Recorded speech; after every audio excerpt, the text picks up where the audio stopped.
Good afternoon. अर्थशास्त्र, व्यवसाय अर्थशास्त्र इको 201 हे आपण पाहतोय. बघा, अभ्यासक्रम पुस्तक पहिलं आहे व्यवसाय संस्था व मागणीचे विश्लेषण. अभ्यासक्रमाची अनुक्रमणिका आपण पाहतोय. घटक पहिला आहे काही मूलभूत संकल्पना, संयंत्र, व्यवसाय संस्था व उद्योग. घटक पहिला त्याच्यातला आ, व्यवसाय संस्थेची उद्दिष्टे. व्यवसाय संस्थेच्या निर्णय प्रक्रियेवर प्रभाव पडणारे घटक. पुढचा, व्यवसाय संस्थेचे आकारमान, मापन व निर्धारण. पुढचा मुद्दा आहे लघु उद्योग, स्वरूप, महत्व आणि समस्या. मागणी, संकल्पना आणि स्वरूप. मागणीतील बदल भाग 2 त्याच्यातला अ, मागणी, संकल्पना आणि स्वरूप. दुसरं, मागणीतील बदल आणि मागणी सिद्धांत, मागणीची लवचिकता. आणि तिसरा घटक आहे भविष्यकालीन मागणीचे पूर्वानुमान. प्रकरण दुसरं, आपण पुस्तक दुसरं पाहतोय. त्याच्यात पुरवठा व बाजारातील परिस्थिती. घटक एक आहे उत्पादन, परिव्यय आणि उत्पादन, परिव्यय आणि उत्पादन. घटक दुसरा आहे ना नफा ना तोटा, उत्पादन बिंदू. घटक 3 आहे पुरवठ्याची लवचिकता. आता भाग 2 आपण पाहतोय मूलभूत संकल्पना. त्याच्यात पूर्ण स्पर्धेतील किंमत निर्धारण, एकाधिकार, एकाधिकारयुक्त स्पर्धा, अल्पजनाधिकार आणि किंमत निर्धारणाच्या पद्धती. पुस्तक तिसरं आहे श्रम बाजार व भांडवल गुंतवणूक. त्याच्यातला पहिला आकडा आहे घटक पूर्ण आणि अपूर्ण स्पर्धा. दुसरा घटक आहे वेतन निर्धारण पद्धती आणि तिसरा आहे कामगार संघ. चौथा घटक आहे औद्योगिक विवाद आणि भाग 2 आहे त्याच्यातला भांडवल संकल्पनेचा अधिक परिचय. भांडवलाच्या मागणीचे विवेचन, नवी गुंतवणूक व पुनर्प्रस्थापन, व्याजाचे दर आणि गुंतवणुकीसाठी मागणी, धोका, अनिश्चितता आणि गुंतवणुकीविषयी निर्णय. पुढचा घटक आहे अंतर्गत आणि बाह्य स्रोत. पुढचा घटक आहे भांडवल बाजार आणि त्याच्या पुढे भांडवल पुरवठा करणाऱ्या महत्वाच्या संस्था.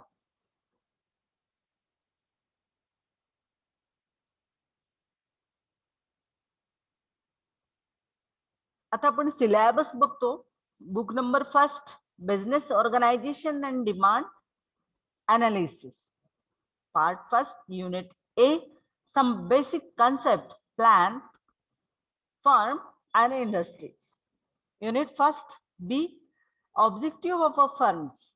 Unit 1 C, factors influencing designing, decision making and of a firm.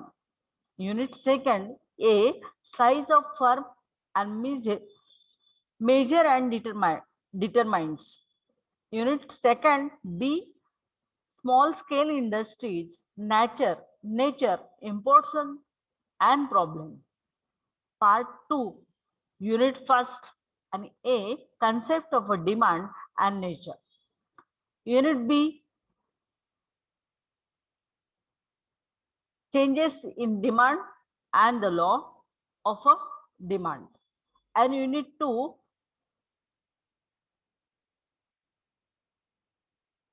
demand forecasting, and book number 2, supply and market conditions. Part 1, Unit 1, production. Second one, cost of a production. Unit 2 B, break even point. And Unit 3, electricity of a supply. Part 2, Unit 1, basic concept. Unit B, and price determinations under perfect competition. Unit 2 B, monopolistic competition. And Unit 3, oligopoly. Unit 3, price determination. And book number 3, labor market and a capital investment. Part 1, Unit 1, perfect and imperfect competitions. Unit 2, wage determination and a payment system. Unit 3, trade unions, and Unit 4, industrial disputes. Part 2, Unit 1st A, more acquaintance with the concept of a capital. Unit 1B, discussion of a demand for a capital, new investment and a replacement. Unit 1st C, rates and interest and a demand for investment. Unit 1st D, risk, uncertainty and investment decision. Unit 2, internal and external sources. Second, capital market, and Unit 2, institution supplying capital in India. Book 1, first, business organization and demand analysis, written by Nadkarni Professor Advani, Arvind Nagar. Part 1,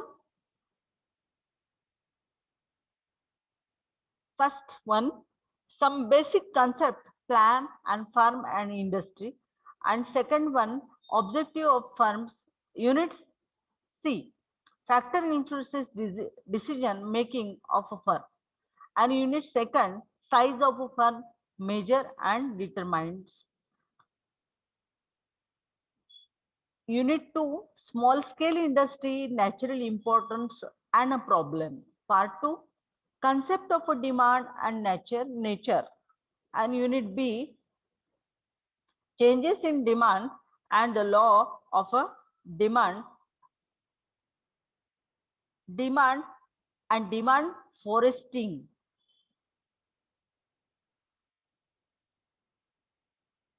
Part 1, Unit 1st, some basic concept, plant, firm and industries.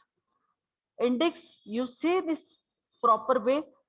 Objectives and introduction, subject descriptions and plant, farm, industry, words and their meanings, answers to questions for self-study, summary, exercise, fieldwork, and book for further reading. Reading is very must. Objectives, you see, we will be able to know the following things after studying this unit, and meaning of plant and farm and industries and nature of a production process. The differences and between above concept. Introductions, you see this 1.1, various concepts are used in the business and economy such as a plant, farm, industry, market, stock, etc. We also use their concept in your day and today business of life, and but we hardly know and the exact meaning of these concepts. Two, these concepts are loosely perceived in daily life in business economic, and these concepts are used prescribed. So let us first try and to understand and the exact meaning of some of these concepts. The system and nature or production was eternally simply period, and the industrial evolutions in the 18th century and the volume of a production as well as number of goods product produced were low, and so also the technique of a production used to produce and the various goods was a simple, and the number of a productions unit was a small, and there was no interrelations among them.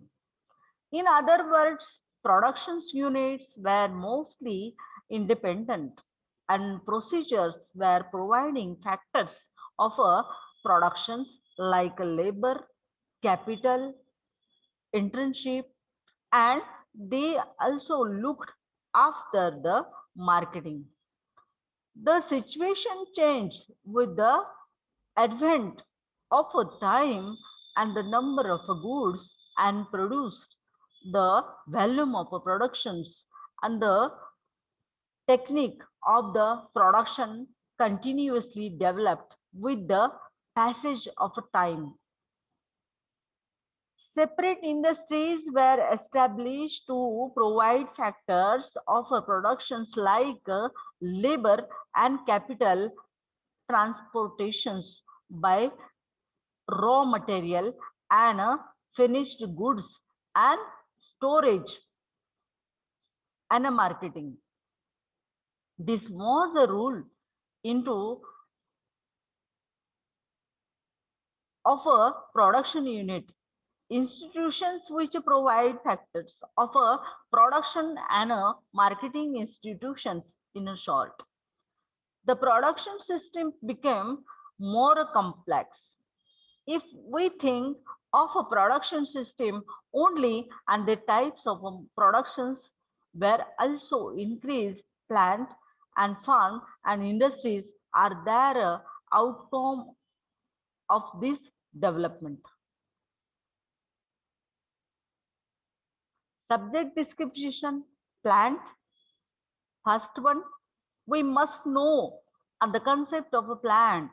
We want to understand the modern production system, and we have known plants like a plant of a Durgapur steel plant. But this does not convey us the meaning of plant, and plants are helpful of a production goods in a factory, mill, of a mine, and but still the meaning of a plant is unclear. So let us take some example.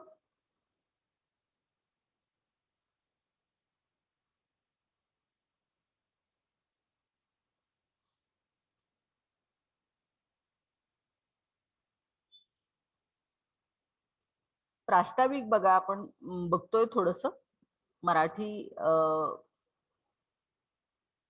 व्यवसाय अर्थशास्त्रात अनेक संज्ञा वापरल्या जातात. उदाहरणार्थ संयंत्र, व्यवसाय संस्था, उद्योग, बाजार, साठा इत्यादी. आणि यापैकी बऱ्याच संकल्पना आपण आपल्या रोजच्या व्यवहारातही वापरत असतो. परंतु या संज्ञांचे नेमके अर्थ आपल्याला माहित नसतात.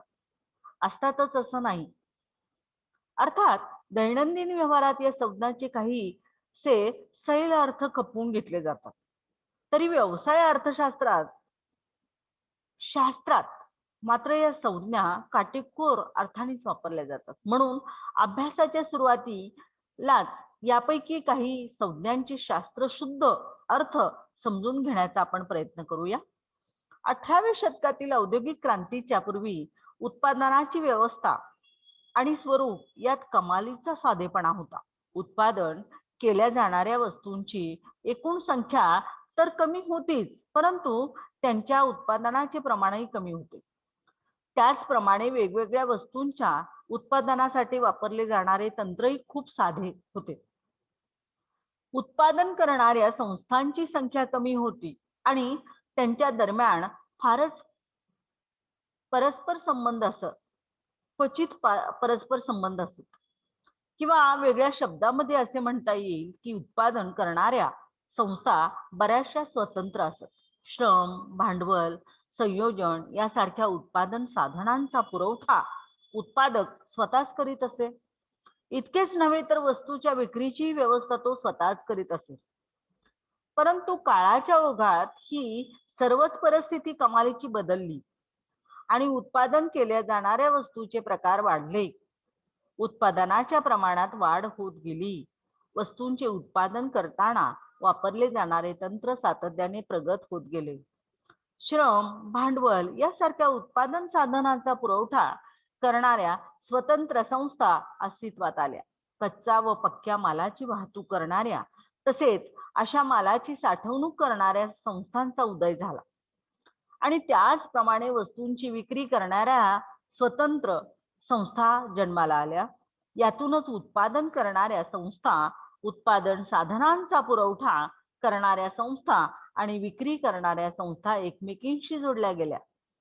थोडक्यात असे म्हणता येईल की उत्पादनाची पूर्वीची साधी सोपी असणारी व्यवस्था खूपच गुंतागुंतीची झाली आहे.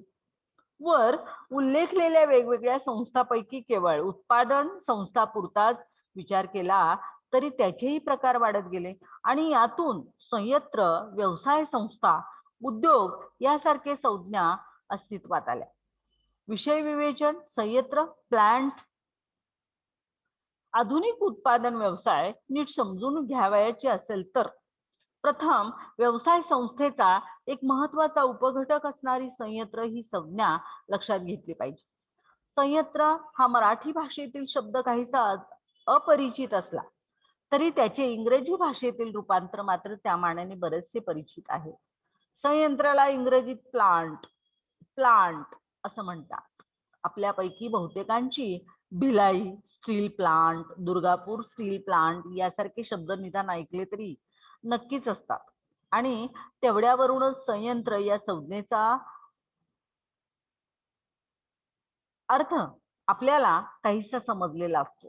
कारखाना, गिरणी, खाण यासारख्या उत्पादन व्यवहाराला सहाय्यभूत असणाऱ्या सुविधा म्हणजे संयंत्र असं म्हणतात.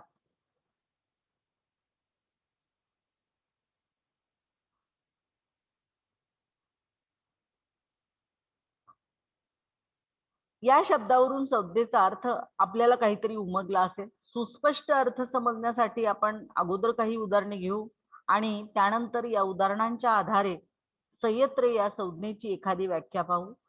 पहिलं, भारताच्या बिहार राज्यात मधील धनबाद येथील कोळशाची खाण सुप्रसिद्ध आहे आणि या खाणीच्या परिसरात भूगर्भामध्ये कच्चा कोळसा आहे आणि अशा कच्च्या कोळशावर प्रक्रिया करणारी यंत्रसामग्री आहे. कोळशाची वाहतूक करण्यासाठी बोगदे आहेत, तसेच जमिनीच्या पृष्ठभागावर रस्तेही आहेत. प्रक्रिया झालेला कोळसा ठेवण्यासाठी गोदामे आहेत आणि त्याचप्रमाणे यंत्रसामग्री ठेवण्यासाठी व व्यवसाय व्यापक व्यवस्थापक आणि कामगार यांना राहण्यासाठी इमारती आहेत. थोडक्यात कोळशाच्या उत्पादनासाठी आवश्यक असणारी बरीचशी साधने या खाणीच्या परिसरातच आहेत. खरे पाहिले तर कोळशाचे उत्पादन होण्यासाठी ही साधने एकाच ठिकाणी असणं म्हणजेच ती एकत्रित असणं तांत्रिक दृष्ट्या अत्यंत आवश्यक असतं. यापैकी एखादे साधन किंवा काही साधने नसल्यास कोळशाचे उत्पादन होणे केवळ अशक्य असतं. म्हणूनच या साधनांचा एकत्रित विचार केला जातो. कोळशाच्या उत्पादनासाठी आवश्यक असणाऱ्या सर्व साधनांचा असा एकत्रितपणे विचार केला की त्यातूनच कोळशाची खाण किंवा कोळसा संयंत्र अस्तित्वात येते. भारतातील सुप्रसिद्ध भिलाई पोलाद कारखान्यासाठी अशीच परिस्थिती आहे. कच्च्या लोखंडाचा साठा करण्याची जागा आणि कच्च्या लोखंडाचे पोलादामध्ये रूपांतर करण्यासाठी वापरल्या जाणाऱ्या भट्ट्या, अशा भट्ट्यामध्ये वापरली जाणारी यंत्रसामग्री, इमारती अशा कितीतरी साधने तिथे एकत्रित झालेली आहेत. कोळशाप्रमाणे पोलादाचे उत्पादन होण्यासाठी ही सर्व साधने एकत्रितपणे अस्तित्वात असणे तांत्रिक दृष्ट्या आवश्यक आहे. पोलाद उत्पादनासाठी आवश्यक असणाऱ्या सर्व साधनांचा असा एकत्रित विचार केला की यातून पोलाद संयंत्र किंवा स्टील प्लांट अस्तित्वात येते. वरील दोन उदाहरणांच्या आधारे आता आपण संयंत्र या संज्ञेची व्याख्या करू. एखाद्या वस्तूचे उत्पादन करण्यासाठी यंत्रसामग्री, प्रयोगशाळा आणि उपकरणं, इमारती, रस्ते, गोदामे यासारखी जी अनेक साधने वापरली जातात त्यांना एकत्रितरित्या संयंत्र असणं म्हणजे असे म्हणतात.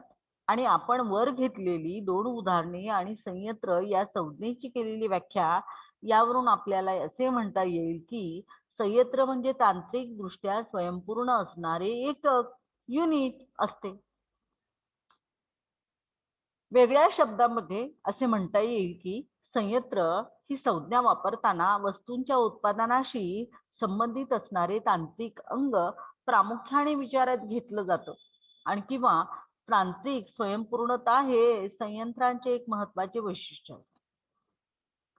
इथे एखाद्याला एका महत्वाच्या गोष्टीचा उल्लेख आवश्यक आहे.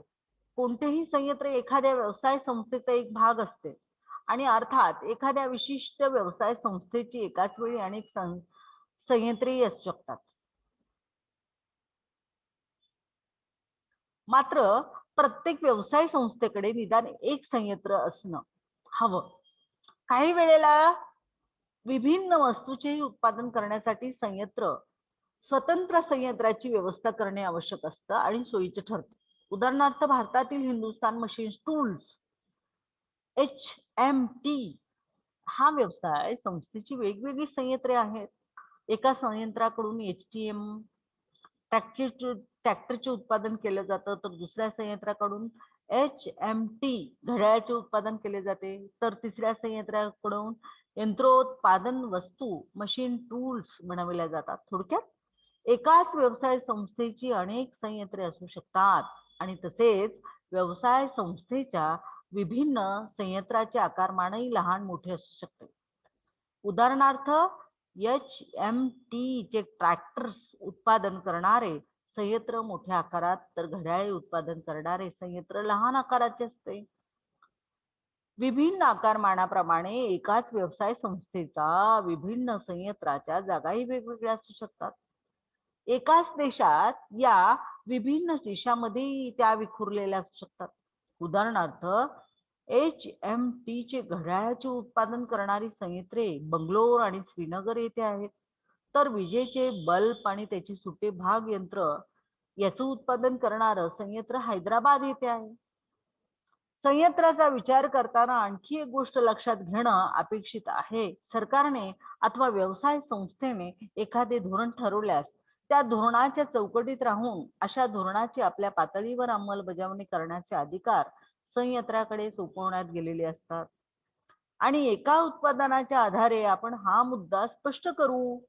सरकार किंवा व्यवसाय संस्था कामगारांच्या संदर्भात एखादं धोरण ठरवते आणि या धोरणाच्या चौकटीत राहून आपल्याकडे आपल्या कारखान्यापुरते कामगार विषयक धोरण राबवण्याचे अधिकार कारखान्याकडे म्हणजेच संयंत्राकडे सोपवले जातात.